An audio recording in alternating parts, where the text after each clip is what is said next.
we have to start with our own hearts. And, you know, what I've done is recognize the power of storytelling and the importance of, you know, telling these stories and having these conversations, because I think what it does is it allows people time to process their own biases. It allows them to check the narratives that they've been running in their own heads.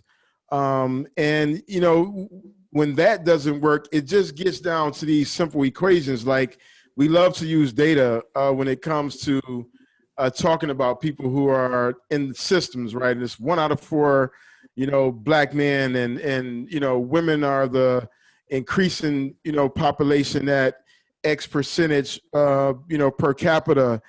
And I always think about the failure rate of prison, which is over 70%, given that 70% of people end up back in prison, which means that that system is horribly flawed and failing at a rate that none of us would find to be acceptable. Like, if we were investing in a company that was failing at 70%, either we would be, you know, sadistic in our, you know, quest to be financially punished, or we would be just idiotic in our financial decision making. So, you know, I think the same can be said when we're talking about a system or systems that we dump thousands and thousands and, you know, of people in, actually millions of people globally, and millions of people in this country, but we dump millions of dollars in, billions of dollars at this point, and we don't get a return on our investment. And so I think being able to connect the dots for the communities that men and women are coming back to. I mean, 98% of people get out of prison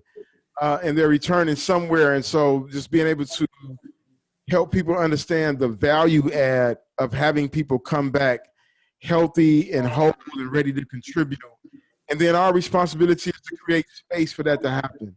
Like, we can't have redemption. We can't have transformation without being willing to create space for that. And that's whether it's in employment, whether it's in housing, whether it's in subsidies and other stipends that people need just to get themselves on solid ground.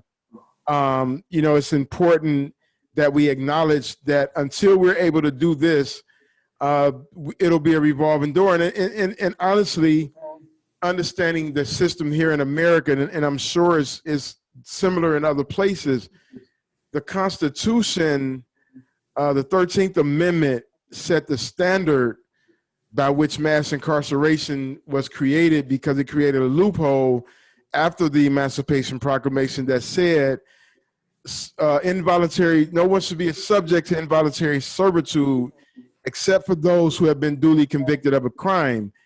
And so when you think about the ending of slavery and the emergence of Jim Crow and all these other laws and codes that kept, you know, marginalized people boxed out of opportunities, it created the pathway for mass incarceration to emerge.